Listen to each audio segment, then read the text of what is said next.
to start this off, actually, I'm appreciative for everyone being here today, which is Gary Swant's A Big Year in Montana, but it's also a good opportunity to say, you know, we've got a couple of programs coming up. April 4th, now we can see atoms and then what with the future of electron microscopy. Should be riveting. And April 11th, how earthquake faults shift gears, and that's actually probably a big topic. I don't know if you all heard, but the latest news is that there's predictions for a big earthquake in the 7 scale. Gosh, this is probably being recorded, and now I'm showing my ignorance for earthquakes. But for those of you who come in for the public lecture series, there's some great topics forthcoming, and we'd love to see the friendly faces as repeat visitors. We then have parthenogenesis, evolution, and herpes from Matt Taylor, and on the 18th of April, and then nonlinear electronic circuits on April 23rd. Texpo is April 25th. This is when the students get to present their work. And then finally, May 2nd, volcanism and tectonism of the high lava plains in southern Oregon in the wake of the Yellowstone hotspot. So some really exciting stuff coming up. So I hope that for those of you who are enjoying this public lecture series, that we can get you to join us in future ones as well. So I'll go ahead and bring this back over to Gary's talk. So today, I'm particularly appreciative of everybody here. I told Gary ahead of time that he's up against some pretty good big competition because we are we're interviewing the chancellor candidates, which were scheduled sort of on demand, and sometimes you just have to double book. So that makes the folks in this room particularly special. The other thing I'm particularly excited about today is that Gary and I normally do presentations together, and I'm not presenting. So I get to sit back and enjoy this. Gary Swant is Montana's #1 birder and has held that position for 12 years and counting. No one else, up until 2007, no one else had ever seen 300 birds in a single year in Montana. The record to that point was 294. When Gary decided to do a big year, which is basically you pick a geographic area and you try to see every single bird species that you can in that area in 1 year. And in 2007, Gary got 328 species, which blew the record out of the water. And he still holds that record today, 12 years later. In 2018, the highest one was 311. So someone's hot on your tail, but not there yet. So today we're going to hear about the adventures of Gary and the big year, and his big year, and then he's going to wrap up his lecture with some bird species that he's seen all over the world. Remind me, Gary, you've been to how many bird regions? It's all in my presentation. You keep talking. I want everything to say. All right, I'm sitting down. Well, thank you all for coming. 2007, I did attempt to make a big year. And a big year, you can do it in your county or your state or your country or the world. And there's been some fantastic things that have been done since then. But the guiding philosophy that I used on this attempt was I had the interest in the knowledge. I observed 265 species in 2005, and then in 2006 I observed 278 species. So I thought, well, I'm only 22 species from breaking the record. That can't be hard, but it really is, okay? And I had the time because I was retired if I took no vacations, no hunting, and no garage sales. And that would allow me to get that done. And I thought I had the financial resources to do this, but I had no idea what it was going to cost me to do it. And as I get into this, I'll show you more about how I did that. My guiding principles was record a species whenever it was possible to do so. So I remember in January 2007 driving to Libby to get a killdeer. And I knew I was going to get a killdeer many places after that, but whenever I found a bird or somebody told me about a bird, I went after it because in doing that you find other birds. The big program today is eBird, but when I did this, eBird was just getting started, so I didn't use that. There was a program on the internet called MOB, Montana Outdoor Birders, and so I explained what I was going to do on Montana Outdoor Birders, and I got 30 people who said they would help me do this, and I couldn't have done it without them. So what I did was, when I got my first 100 birds, then I sent that list to these 30 birders, and then every additional 25 birds, I would send it to them again. And they would keep track of this, and if they saw a bird that wasn't on that list, they would email me, and I would jump in my car and take off and see if I could find that bird. So that was as close as being omnipresent as I could figure out how to do, okay? And it really did work for me. The other thing was I wanted to have someone with me as much as possible. I violated that rule 37 times. But 34 times I saw the bird at a different time with someone with me. So there was only 3 birds that you have to take it by faith that I saw it. And I really wanted this to be documented, and this, I kept meticulous records on what I did on every trip I took, and all of this proves that I did what I said I did. Because there were some people who claimed they had 300 birds, but there was no documentation, and when I went through their list, there were birds on their list that no one had ever seen in Montana.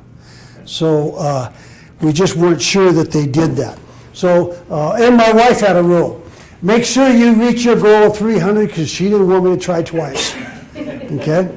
Because there was a lot of time involved in this. And I think anybody could do this.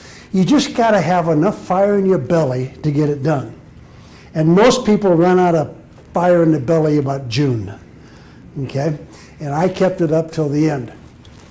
I knew enough about Montana birds that I made up my own classifications of Class 1, Class 2, and Class 3 birds. Class 1 birds were birds you could find in this valley falling off a log, okay? So those were easy birds. I knew I could find those. The second class of birds were 83 birds that I came up with that you can find in Montana if you're willing to spend some time.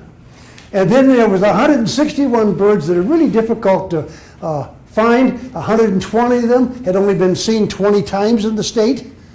And I had seen 19 of those in Montana. I'd seen another 33 outside of Montana, but 106 of those 161 I'd never seen in my life. So this was a difficult group to try to find, okay? So I had to get all Class 1 birds, all Class 2 birds, and 42 of Class 3 birds to reach my goal. Now, at the time that I did this, there were 430 species of birds in Montana. Today there's 434. 340 are typically seen by all the birders together. In fact, I just looked it up, and 90 birds are never seen each year out of this 430. So there were 340 birds seen by everybody in Montana, and you determine that by mob because people turn their records in. And so my record ended up being 328 birds, so I was only 12 off of all the birders in the whole entire state. That was the effort I put in. And that's why I say you gotta have a lot of fire in your belly to make this thing work. So I came up with an approach to find 300 birds. In the winter, I did the Deer Lodge Valley, Georgetown Lake, Polson Flathead area, Bitterroot, Helena, Great Falls, and Dillon. In the spring, I went to Westby. Anybody here been to Westby? Westby's 1 mile from North Dakota, 1 mile from Canada. And it is the most fabulous birding spot in Montana. It's right on the edge of the Central Flyway, and birds that are common in North Dakota occasionally spill over into Westby. And if you're there at the right time, you get to count them. Okay? I have 50 species on my state list that I have not seen outside of Westby. Now, you can drive to Denver and use less mileage than Westby. It's a long ways to Westby. And when you get there, there's only 18 kids in the high school. So it's a really small little town. But you got to go to Westby to make this happen. Then in Glasgow, Dillon, Missoula, Hamilton, Glacier Park, Great Falls, and the Deer Lodge Valley. In the summer, you got to go to Glacier Park again, the Prairie Mountains of southeast Montana, Bozeman, Malta, Culbertson, Eureka, Deer Lodge Valley. In the fall, you got to go back to Westby, and then Great Falls, Polson, Flathead, Helena, and the Deer Lodge Valley. So did I drive a lot? Yeah. I actually spent 151 nights away from home out of the 365. So it was kind of a big effort. So here's what happened. Now, so far this year, and I bird a lot. In fact, somebody says to me one time, well, how often do you bird? And I say, I am birding. I mean, that's just the life I live. But anyway, this year, I have 102 birds so far on my state list. Okay? It could be higher, but I spent most of the month of January in Tanzania. But anyway, in January of that year, I got 103 species in January. It's taken me 3 months, and I'm still not there this year. That's how much effort you have to put into that. Okay? In February, I found another 18 birds, so I'm up to 121. In March, I found another 27. I'm up to 148. I got 52 when the birds started moving into the valley. I'm up to 190. And then May, you get lots of migrants. I found another 83. I'm up to 273. And by the end of June, I'd found another 22. I'm now at 295.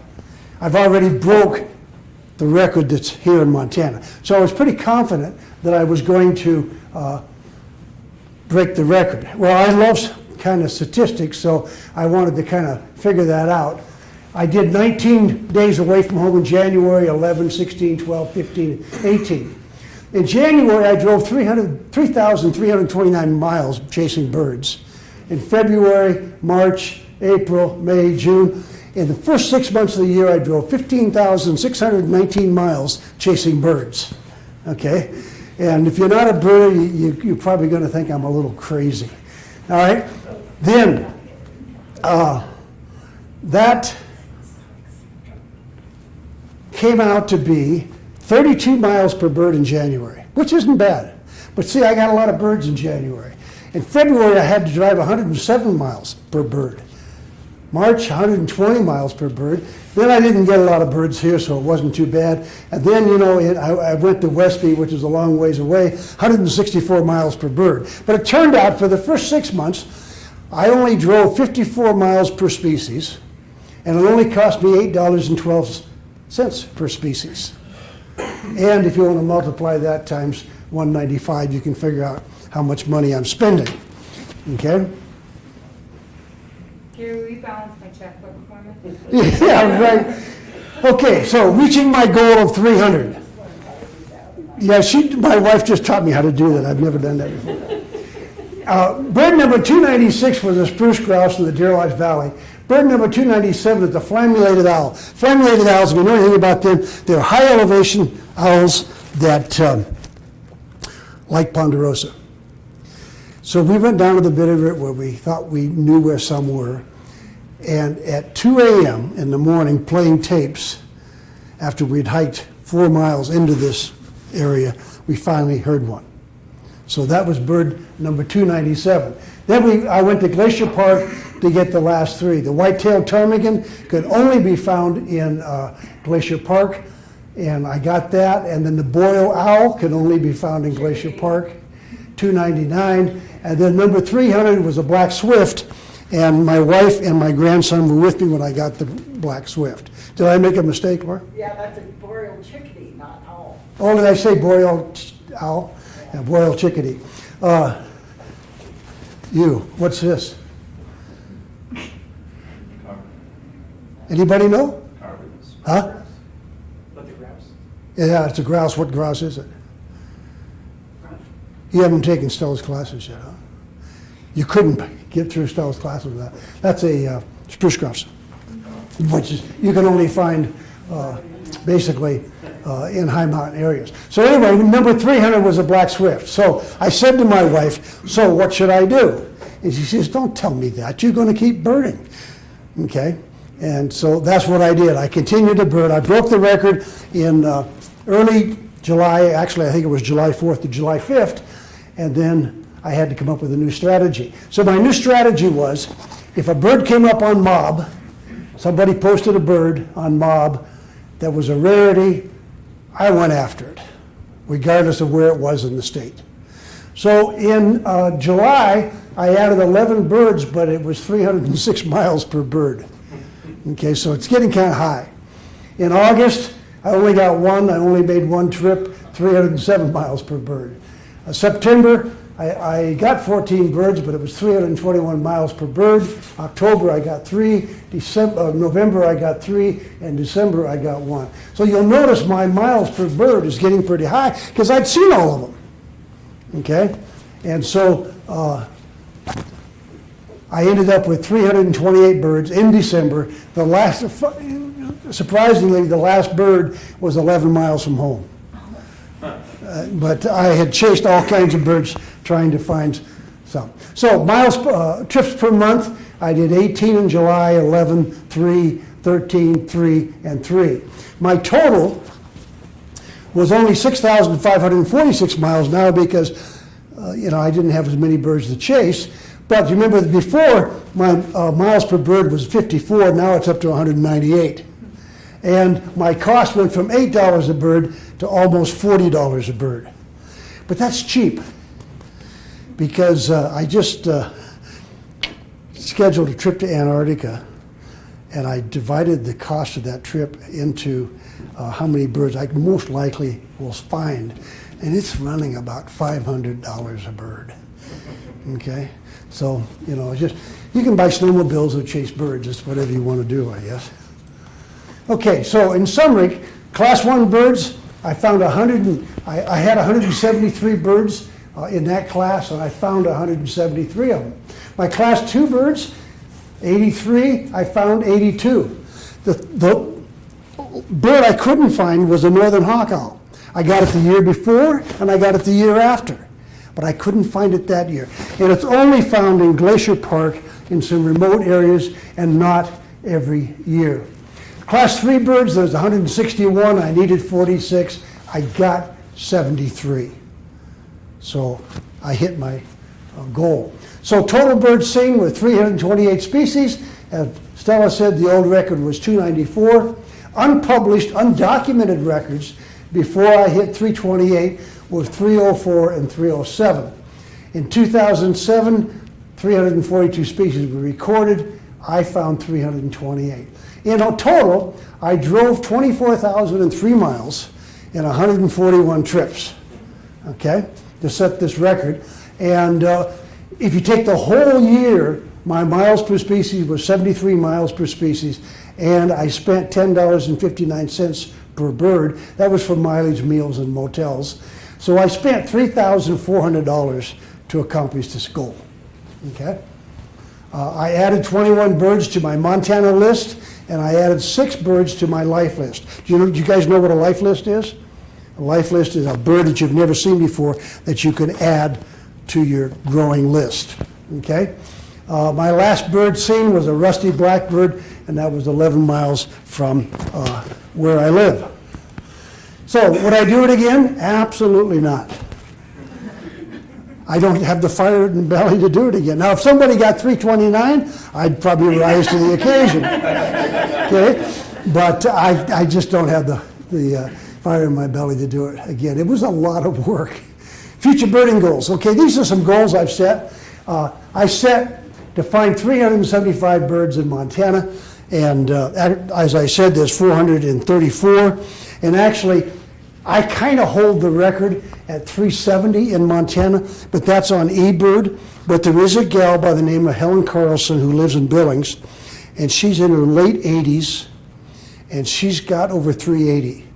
But she's never posted any of that on the internet. There's some great old birders who just don't know how to do that kind of thing in terms of internet posting and that type of thing. So she is ahead of me. But like one guy said, she's old, slow, and she's going to die, so I might pass her.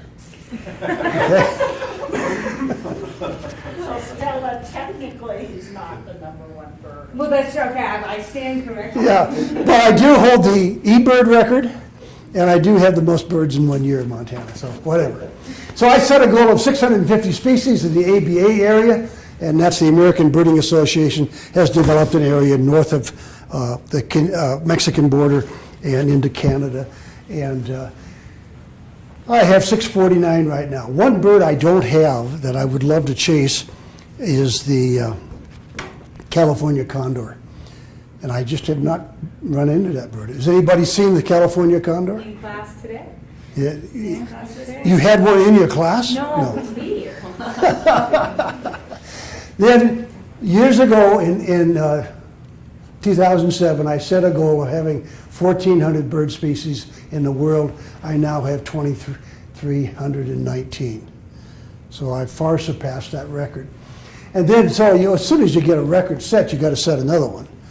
So my new record is to get 25% of all the world's birds, which would be 2,650, because there's just a little over 10,100 and some birds in the world, and that number changes all the time because they lump and split and find new birds. So I would like to get 25% of the world's birds. Okay, I have a friend who in Spokane who has 6,500 birds on his life list. But as I say to people, he was never encumbered with a wife. And he went birding a lot more than I do. Okay. One of the other goals I have is I want to bird all the major biomes of the world. And eBird has set up the major biomes of the world according to them, and different people do it different ways. But I only have 3 biomes of the world to go: Antarctica, the Arctic Atlantic Ocean, and the Caribbean. So I am going to Antarctica in January, and then February, and then Laura and I. By the way, this is my wife back here, and she has gone on every trip I've ever taken overseas, but she refuses to go to Antarctica. And I wouldn't say this in front of her, but I'm kind of relieved because it's really expensive.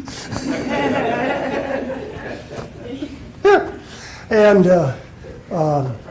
so then all we've got left is to go to Greenland, and I'll have, by doing those 3 countries, I think I'll hit my 2,650, and I'll have all of the major biomes of the world. Old records, or no records since I set my record.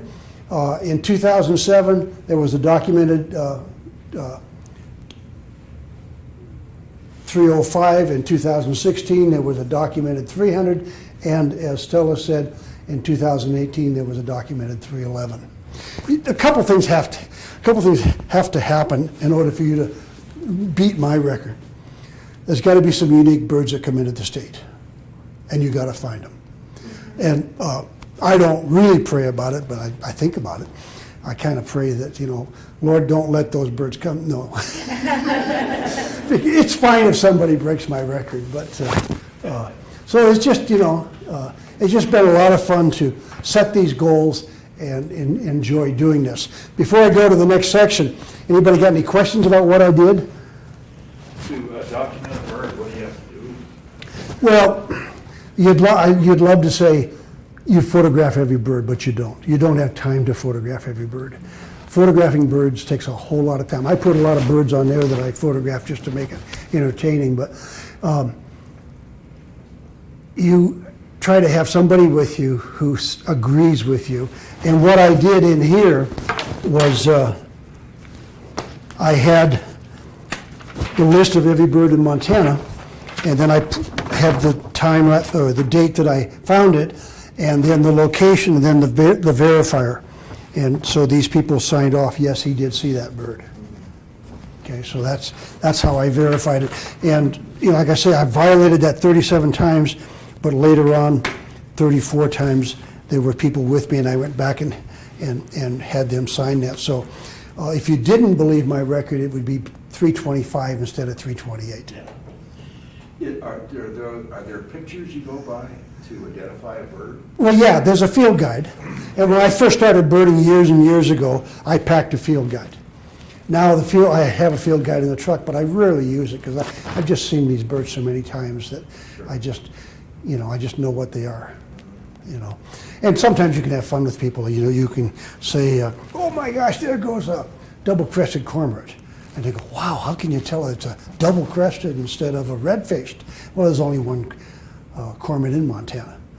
And you get so familiar. And I taught ornithology at the high school level for 25 years, and you get so familiar with the book that you can literally, and I can't do it anymore because I'm not teaching young people birding, but you could go page 235. You know, you just get that familiar with this stuff. Yeah. Yes, sir. What is your favorite field guide? What's my favorite field guide? I used to like Sibley, and I still like Sibley because Sibley has a tremendous number of art drawings of different ways of looking at the bird and phases. But I find that the 7th edition of National Geographic is a really good one. So those two would be the two that I prefer. Do you want to see some? Yes, please. Yeah, so that's the ones that, and you can, you know, the National Geographic one is like $30, but you can get it on Amazon for 22. Yeah. Other questions before I go on to the next section? You forgot the price of gas. Oh yeah, I did it on $2 gas.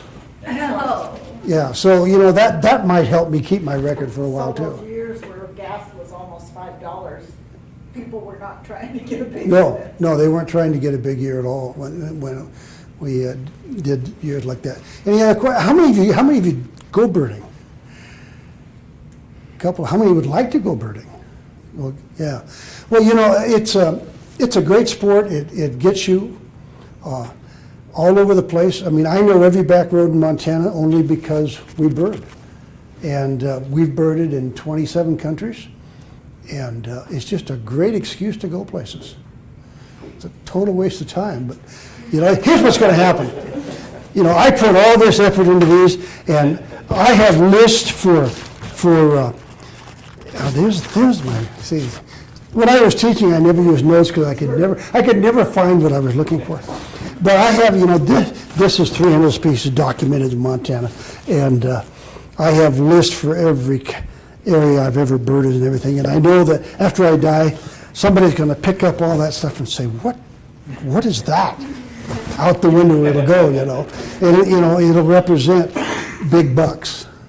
And while Stella's gone for a moment, if you do want a bird, try to get the best binoculars you can get.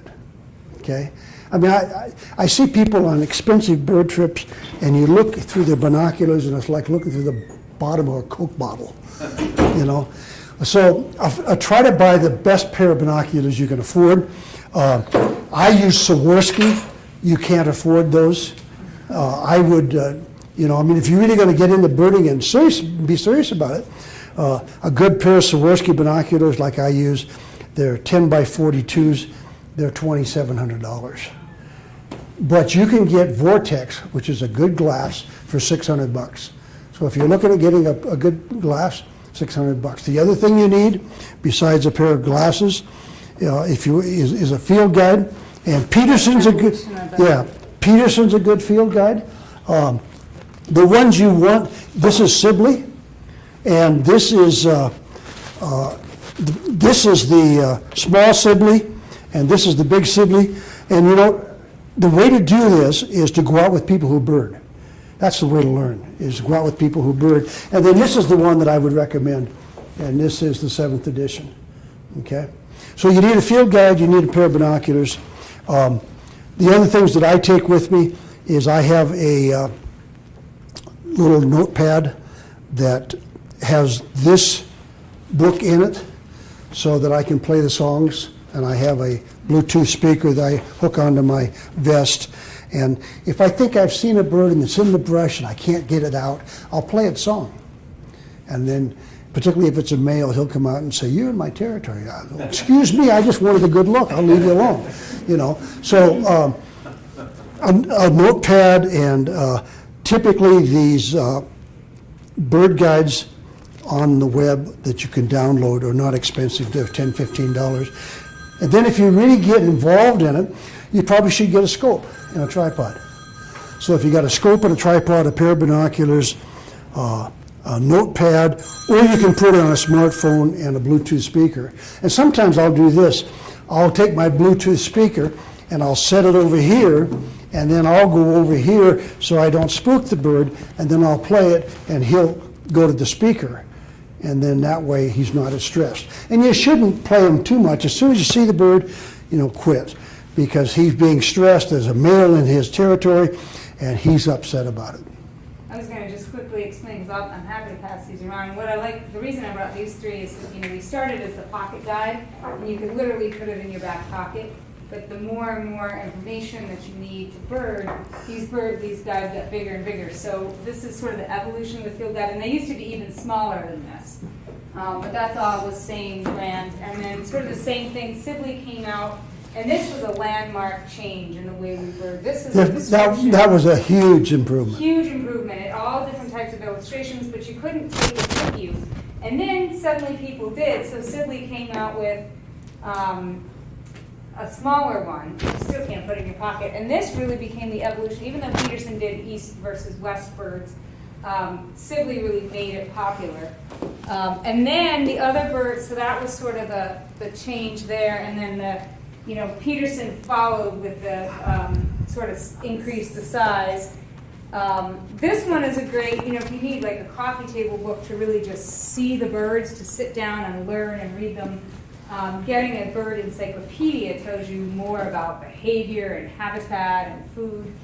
And then, just as a good naturalist, the Handbook of the Canadian Rockies. This doesn't tell you all the birds, but it tells you a little bit about everything you're going to see. Edible plants, what type of flowers, the insects, the amphibians. So you're backpacking in Glacier and you can only take one book, throw this one in. And then finally, the creme de la creme. And what we like about this is that when you start, you open the flap, all the birds on this side are in the front half of the book, right? So you know that. Those are called the non-passerines, the non-perching birds. And then your passerines are all in the back of the book. So you can start, especially for the novice birder, you can just start by looking at the shape and the size and have a reference. They have these little thumbprints that help you flip it open quickly. That's new. And then all the birds have a 4-letter code. So snow goose is SNGO, and that helps you take notes. This is the first one that has those 4-letter codes. So that's pretty exciting. You talk about the evolution of birding. Birding used to be a lot more difficult than it is today. When I first started birding, we were trying to listen to bird calls and get them down in our head. So we had vinyl records, and we would listen to those, okay? And then after the vinyl records, they came out with cassette tapes. And a cassette tape recorder was only about this big by this, and you could pack that in the field with you. And then you had to write down on a piece of paper the footmark of every bird call. So let's say you were trying to find a varied thrush. Well, that's on tape 4. You put tape 4 in, and then you run that little counter up to 74, and then you play it. Okay, really awkward, but we thought it was a lot better than LP records. Then we went to a Walkman. Anybody remember Walkmans? Okay, well, Walkmans was really cool because you had this little index, and the varied thrush was on, would it be channel or whatever, number 78. And all you had to do was sit there and punch that little button 78 times, and you would have the right bird. Okay, well, now it's all on your phone, and it's so much easier. This is a free one. Audubon puts this one out free, and you can you guys can start with this one. And here's the Albert's towhee, and here's the bird, and they have a number of pictures of it. And then you can go here, and here's the song. Maybe, yeah. Oh, I gotta shut my hearing aids off because this thing is Bluetooth my hearing aids. That's the other thing, is as you get older, do not wreck your ears by going to concerts, okay? Because here's what birds sound like at my age if you don't have hearing aids. Very fresh for it. So here's this one. Gonna come. Can you hear it? Yeah, okay. I can't hear it unless I got my hearing Go aids to the on. very fresh, because that's a thrilling sound. Okay, I'll go. Okay, as long as I talked about varied thrush. Varied thrushes are really cool. What's your favorite bird and what's your favorite bird song? Yeah, that's coming up in this one right here. See, you're a great straight person, you know. See? Okay. All right. Here's the song of the varied thrush. Cool? You Go to know, Glacier Park. yeah, go to Glacier Park, you get those. That's where you get that. Yeah, actually, I forgot one level of bird songs. I have a collection, and I would never get rid of it, of carved little whistles you blow, and there's one for each species. You know, and you can pack your burlap sack to the field. You need a donkey. Right, so what are the birds that I like? I like them all. And I think I lost my, here it is. I'm actually going to use this thing, okay? So anyway, let me talk to you about some birds. I just took a couple of countries to tell you about. I've birded North America, Central America, South America, Europe, Asia, Africa, Indian Ocean, the Pacific Ocean. And like I said before, I've got 2,319 species, or in this 2638, which is 25%. I have 35 of the 40 orders of birds in the world on my list. I'll never get the other 5. The other 5 are represented by one bird in each order, and they're just really difficult to find. I have 186 of the 249 families. I've got about 1,000 of the 2,200 genuses. Areas left to bird, as I said, were Antarctica, Iceland, and Jamaica or Puerto Rico. So this is a little bird that's about half the size of a chickadee, and it's called the Tanzanian thornbill. Isn't that a beautiful little thing? And it's really rare. We went to Tanzania to get that bird. This one here is called the eastern whipbird, and I wished I had the ability to add sound to these things, and every time I try it, it locks the PowerPoint up. But this one here, at a very high decibel, goes whoop, and it's loud, really loud. And so they named it the whipbird.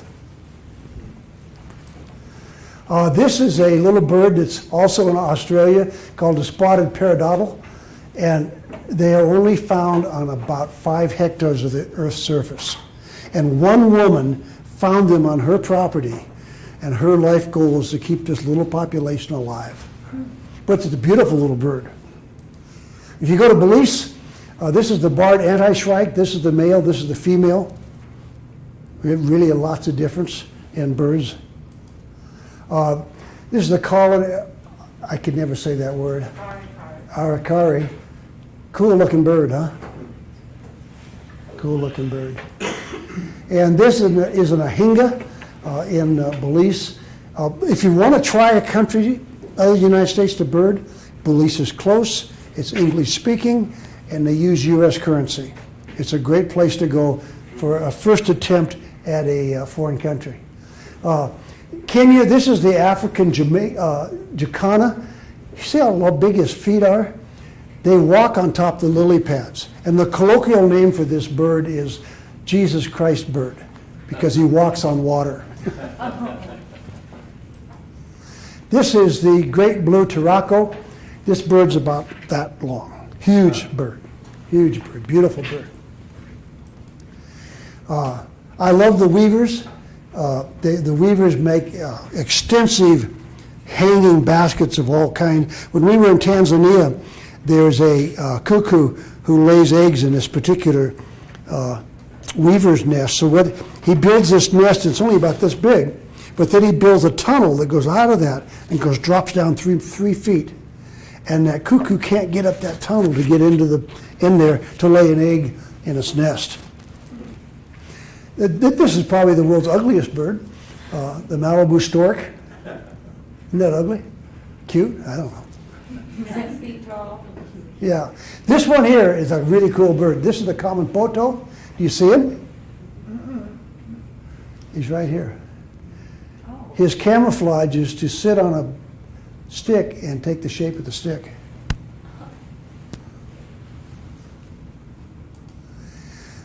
All of the trogons are beautiful. I just put it in the black-throated, but they're just gorgeous birds. When my wife and I go birding now, a few times we went with a tour, but you got 6 or 7 other people with you. One of them is the wife or husband of somebody who despises birds but went with their spouse. Another person can't get in and out of the van because of weight or whatever issues, and you really get frustrated because you spend all this money. And so the way we bird now is we hire a private guide. And then that way, if I want to stop and photograph birds, I'm not interrupting anybody, and we go where I want to go, and it's just a whole lot easier. The barred puffbird, isn't that a crazy looking bird? And this is in Tanzania, the white-headed buffalo weaver. Just a beautiful bird, very tame. They would bounce right up to you. Here's a wattled starling. You know, we only have the European starling in America, and it's really a pretty ugly bird. But in Africa, there's probably 50 to 60 species of starlings. And don't you think that's a cool bird? And the bee eaters are just gorgeous birds, and there's a lot of different bee eaters in Africa. This is a really cool bird. This is a bird of prey, and he specializes in snakes and rodents, and he doesn't fly, he runs and chases them. And he's called the secretary bird because when it was first identified, these quills on top of his head reminded him of the quills that people write with. So that's how they came up with the name secretary bird. And he stands about, Yeah, 3 feet. Yeah, they're a big bird. Hornbills are just really cool birds. Africa has a lot of different hornbills. And when the female lays eggs, she puts them in a cavity in a tree, and then the male muds the cavity closed with just a little hole, and he spends the next month bringing food to her. And then when the young hatch out, they break open that mud door and come out. This is just a great bird. Southern ground hornbill. Isn't that a cool looking bird? it's about the size of a turkey. Yeah, it's about the size of a turkey. This is an interesting bird. This was in Madagascar, the African hornbill, open bill, I mean. You see when he closes his bill here, it's open in the middle.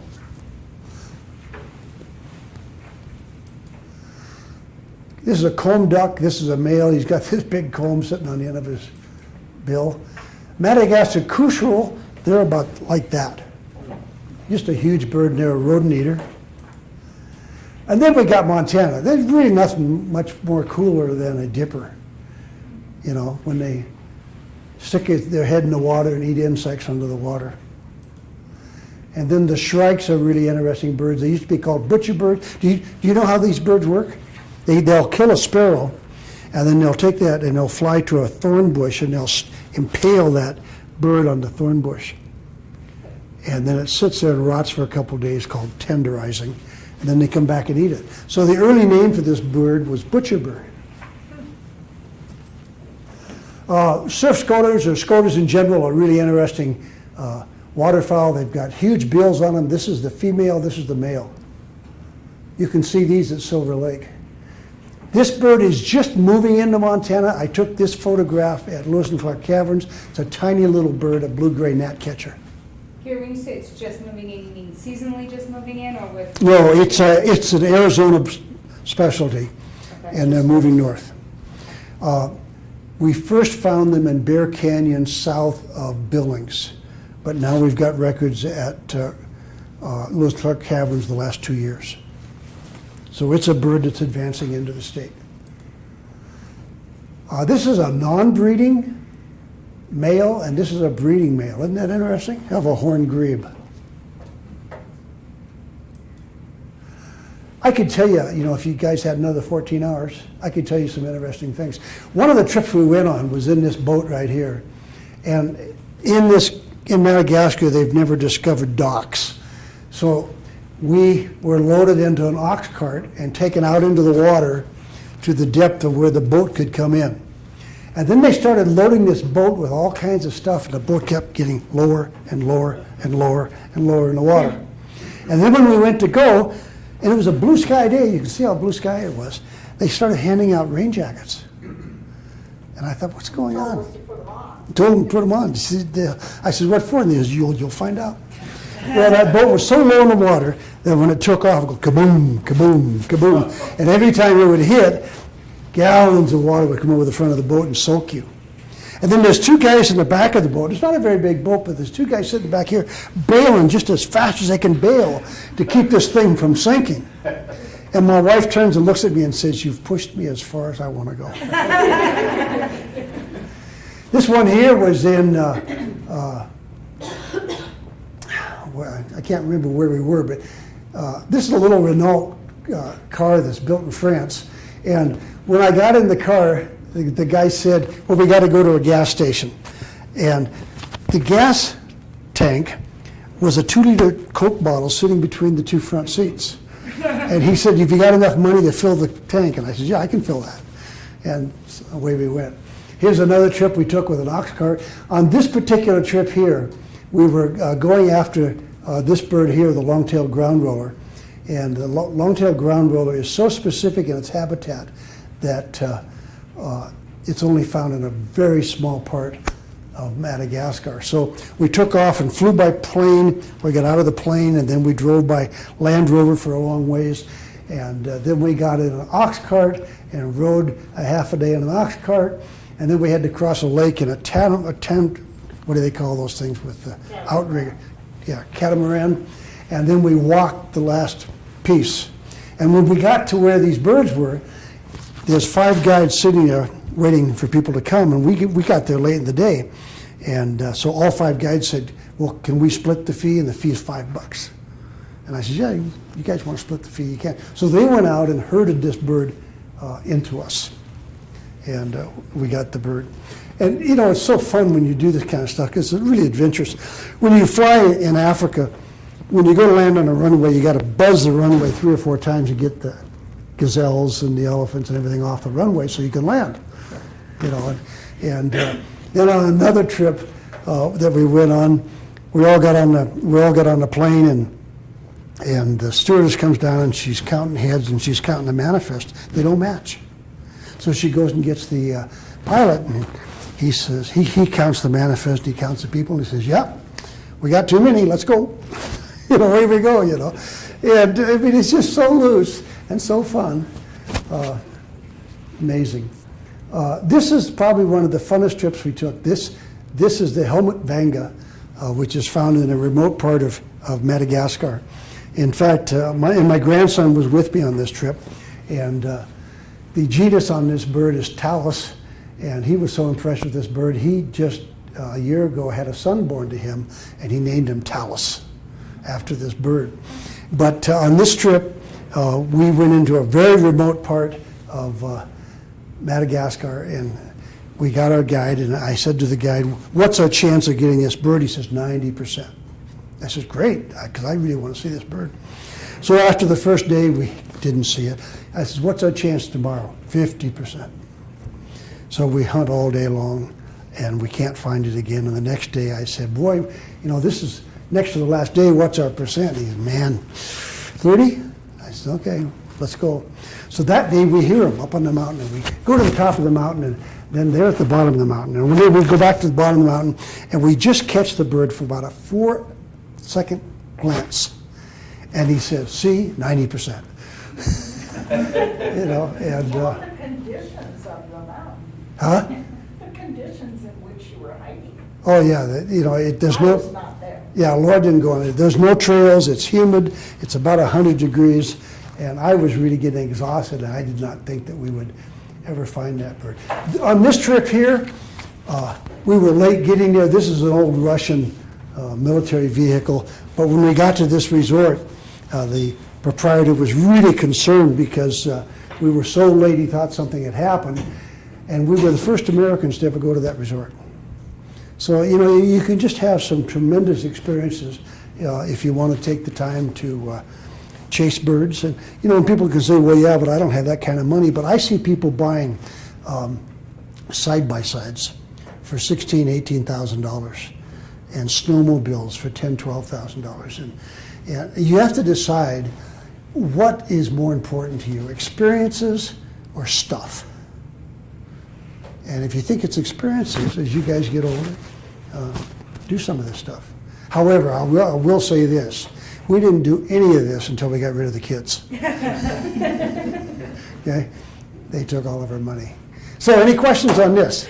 Yeah? Can I saw some Baltimore Orioles on TV today. Oh, now here's how paranoid, that's great, here's how paranoid some people Orioles are. have you ever seen? Yeah, you know, Is that a bird, common bird across the U.S.?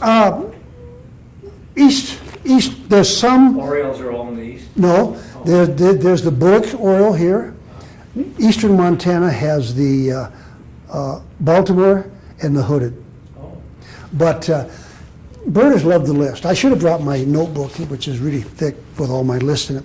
But I have a friend who has a list of all the birds he's heard and seen on pro golf tournaments on television. So, you know, we're kind of a strange group, but we just have a lot of fun. So what list do you keep? Well, I keep a yard list, a county list, a lat along 27 list, which is the lat along we live in, a Montana list, a state list for every state that I go to, country list, and world list, And ABA? and ABA list. And you know, when you get over 2,000 birds, it's really tough to keep track of them all. And I use a program called Thayer's Bird List. And I keep all my records on computer. And here's the nice thing about it. There's a new program out there that maybe Stella's introduced some of you to called eBird. And when you're in the field, you can put your birds in eBird, and then when you hit post, it not only posts it back east at Cornell, but it also posts it on your personal PC. And then Thayer's program will, just with a few punches of a button, it'll transfer all that information into your own. So the beautiful thing about that is that if I'm going to go birding, I can say, oh, gee, I wonder what birds I could find today. So I can ask my computer, give me a list of birds that I could find between April 1st and April 7th that I've seen historically on 50% of the trips I've gone. And it'll print out that list. Well, But- I can tell you that we went birding on Monday we were there, and we saw 3 swans. I was pretty sure with their foot position they were trumpeters, the tundra swans. I jumped on eBird to see who else had seen them.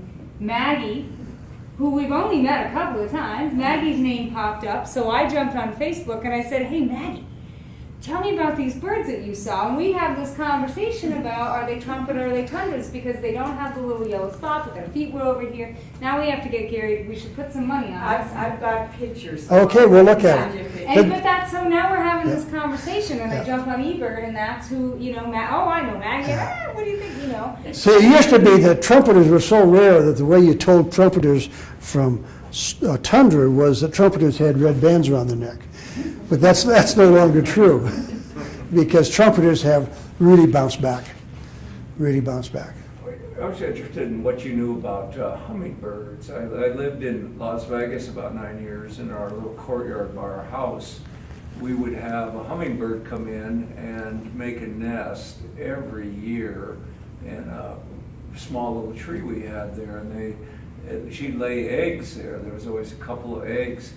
And it was so much fun watching this bird over the summer on And that nest is so small. It was really small. Yeah. And this bird would come in and feed the birds after they were born and stuff. And I would sit out there on a Saturday when I went working and drink coffee, and this bird would come down and it would get right in front of me, like saying hello. And then I'd wait for the next year for another bird, and my wife would say, I'd come home from work, my wife would say, the bird's here. We'd open the door and the bird would be sitting on a bush outside, and I'd open the door and the bird would just kind of do this by me. Is that typical of all hummingbirds? I've never been a bird watcher, but I was intrigued. It was like a pet. Most of that behavior is related to either display behavior for mating or for food. I have a song sparrow right now that is tapping on my window every day. Really? Because, and you could say anthropomorphically, oh, he wants in. No, he sees his reflection of another male, and he's attacking it. In fact, I parked my truck in the backyard the other day, and he was banging on the mirror. Okay. You know, so a lot of this stuff is really, you know, but hummingbirds are very territorial. And they do a lot of this stuff just protecting their territories. And that's why you see, if you got 3 or 4 hummingbirds, they buzz each other and so forth. It's all territorial behavior. Well, I just thought it was really strange because, you know, a lot of birds you get close to and Yeah. they take off. Yeah, yeah. And I get close to this, Yeah. I don't know if it's the same bird or if it was offspring. Yeah. How long do hummingbirds even live? I mean, Well, you'd have to, you know, I don't know that on every bird, but you just have to look it up. But, you know, you young people, I would encourage you, way too many of you spend way too much time on these things. And, you know, I mean, it's a tool, if you take Facebook off, and, you know, you can use this to record birds, but get out in nature. Not enough kids are doing that today. Do you ever look for birds of prey? Do I look for birds of prey? Yeah. Oh, yeah, Have you seen a lot of those? yeah. I did a survey this morning. I saw northern harriers, bald eagles, and red-tailed hawks, and rough-legged hawks this morning, you know. But there's a lot of birds to see. I mean, every time I take somebody out, they can't believe how many birds there are out there. How old were you when you started birding? No, just 3 years ago, maybe? Yeah, and that's typical. If you go to a bird festival, it looks like a geriatric ward. And the reason... Think about my friend Maggie. Yeah, well, I'm including myself. And I'm only saying that is because we have not been able to attract young people into birding. And some of that is it costs money, and you gotta have time. And young people are not doing that kind of stuff. But if you got somebody like Stella who's willing to take you out, be thankful for that. Be thankful for We that. had a good time. I mean, Monday was cloudy and nasty, Yeah. and we were up to our knees in snow, and we got quite a few species. Well, when I taught at Park County High School in Deer Lodge, I had a field ecology class, and we had a 3-hour block every day, which was just fantastic. Yeah, and those kids would they just get enthralled with birds. And when I see them now, which is 25 years later, they still want to talk to me about birds. You know, They're the only vertebrate species that you can see in this area throughout the whole year. it's the most watchable wildlife we have. Yeah, most watchable wildlife we have. I'm gonna let you, we can keep chatting, but I know, So you got to leave. no, some of the students have class Oh. after this. My last question is, when you were developing your list, Which do you list? so when you're like, you know, you're doing your big year, Oh. do you count voice onlys, or do you have to see, you were talking about that lamulated owl? Well, the owls, Laura and I were out Monday night playing for owls, and we got western screech owl and northern saw-whet. And that's really the only way you can get owls, is play and see if you can get them to respond to you. And we got this northern saw-whet to respond, and he just wouldn't quit. And it was really cool. But you didn't see him? No. No, but sometimes they will go into a tree next to you and you can see them, but you can count birds that you hear and you positively identify. And probably on my big year, there might have been a half a dozen that were identified by sound rather than. It's pretty. Owls, another one that's cool are the poor wills. And the poor wills, and I've played for them at night, and I've actually had them brush through my hair. What can you do on your own? Nothing. I I can't imitate birds at all. had an old advisor who could do probably 3 to 4 dozen. Yeah, well, Start when you're young. yeah, you know, if you start when you're young, you can maybe do that kind of stuff. But I know people who can do 100 birds easily. Yeah. Yeah, you know. But there's a thing called pishing. If you go out and go pss, pss, pss, pss, pss, pss, pss, a bird will get excited and maybe come out and take a look at you. So it's a wonderful hobby that lasts a lifetime. And it may, if you're lucky, take you around the world. Thank you guys for coming, and Yeah, thank you, Gary. I hope that I entertained you as well as informed you.